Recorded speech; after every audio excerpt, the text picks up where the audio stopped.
नमस्कार दोस्तों, हिस्ट्री गुरु में आपका स्वागत है। तो आइए दोस्तों जानते हैं आज कि हुमायूं ने भारत पर दोबारा अधिकार कैसे किया, क्योंकि हुमायूं पिलग्राम और सोसा के युद्ध में अपनी पूर्ण संपत्ति और राज्य खो चुका था। तो आइए दोस्तों जानते हैं कि उसने पुनः दिल्ली पर अधिकार कैसे किया। हुमायूं ने बिलग्राम और सोचा के युद्ध हारने के बाद भारत में किसी ने सहायता नहीं दी। तब वह भागकर फारस गया और वह फारस के शाह तहमास्प का मेहमान बनकर रहने लगा। फारस का शाह कट्टर शिया धर्म को मानने वाला था, अतः उसने हुमायूं को शिया धर्म स्वीकार करने को कहा। ऐसा भी कहा जाता है कि शाह ने बल प्रयोग द्वारा शिया धर्म स्वीकृत करने की धमकी भी दी थी। अतः हुमायूं ने शाह की बात स्वीकार कर ली। शाह ने हुमायूं को सैनिक सहायता इस शर्त पर देना स्वीकार किया कि हुमायूं अपने क्षेत्र में शिया धर्म का प्रचार करेगा तथा कंधार जीतने पर वह फारस के शाह को सौंप देगा। हुमायूं ने इन शर्तों को स्वीकार कर लिया। तत्पश्चात हुमायूं शाह से 14,000 सैनिकों की सहायता लेकर कंधार की ओर बढ़ा, जो इस समय अस्करी के अधिकार में था। हुमायूं ने कंधार का दुर्ग घेर लिया। 3 महीने के घेरे के बाद अस्करी ने समर्पण का प्रस्ताव किया, जिसे हुमायूं ने स्वीकार कर लिया। लेकिन अवसर पाकर अस्करी भाग खड़ा हुआ। हुमायूं के सैनिकों ने पीछा कर उसे पकड़ लिया। हुमायूं ने उसे कारावास में डाल दिया। हुमायूं ने कंधार पर अधिकार कर उसे फारस के शाह को सुपुर्द कर दिया, किंतु शाह की मृत्यु के बाद उसने पुनः कंधार अपने अधिकार में कर लिया। इसके बाद हुमायूं ने काबुल पर आक्रमण किया, जो कामरान के अधिकार में था। कामरान गजनी की ओर भाग गया और काबुल पर हुमायूं का अधिकार हो गया। 1545 ईस्वी में हुमायूं ने काबुल के महल में प्रवेश किया, जहां हमीदा बानो ने अपने शिशु पुत्र अकबर को लाकर हुमायूं की गोद में रख दिया। इस समय हुमायूं ने असीम आनंद का अनुभव किया।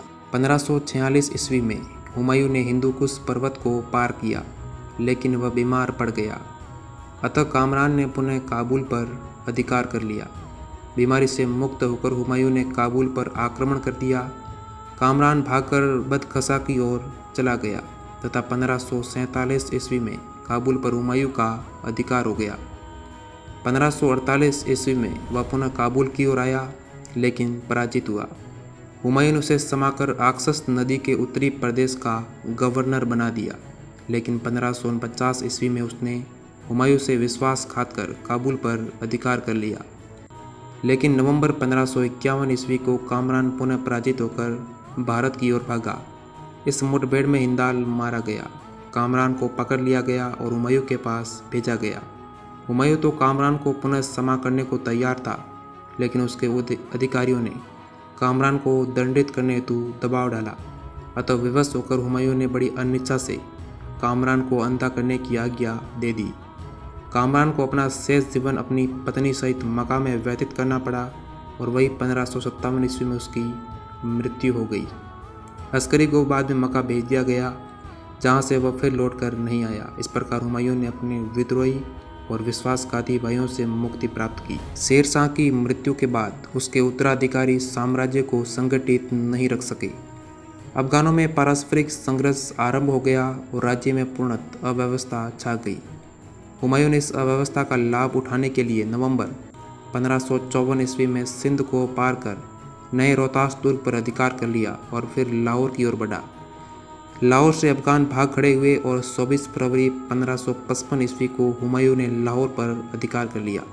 पूर्वी पंजाब के कुछ किलों बिना किसी कठिनाई के मुगलों के अधिकार में आ गए।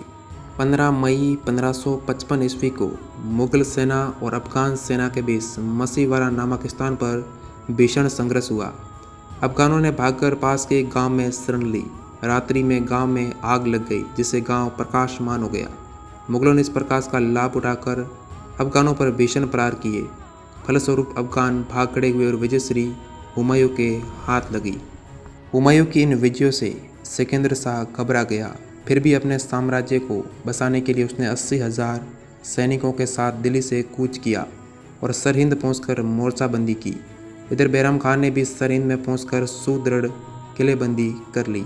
22 जून 1555 ईस्वी को सरहिंद में भीषण युद्ध हुआ। हालांकि अफगानों की संख्या मुगलों से 100 गुनी थी, फिर भी वे परास्त हुए। सिकंदर शाह भागकर पंजाब की पहाड़ियों में छुप गया। 23 जुलाई 1555 ईस्वी को हुमायूं ने दिल्ली में प्रवेश किया और 15 वर्ष के बाद पुनः दिल्ली के तख्त पर आसीन हुआ। तो दोस्तों, अभी के लिए इतना ही। अगर आपको ये वीडियो पसंद आया हो तो हमारे वीडियो को लाइक करें और चैनल को सब्सक्राइब करना बिल्कुल ना भूलें।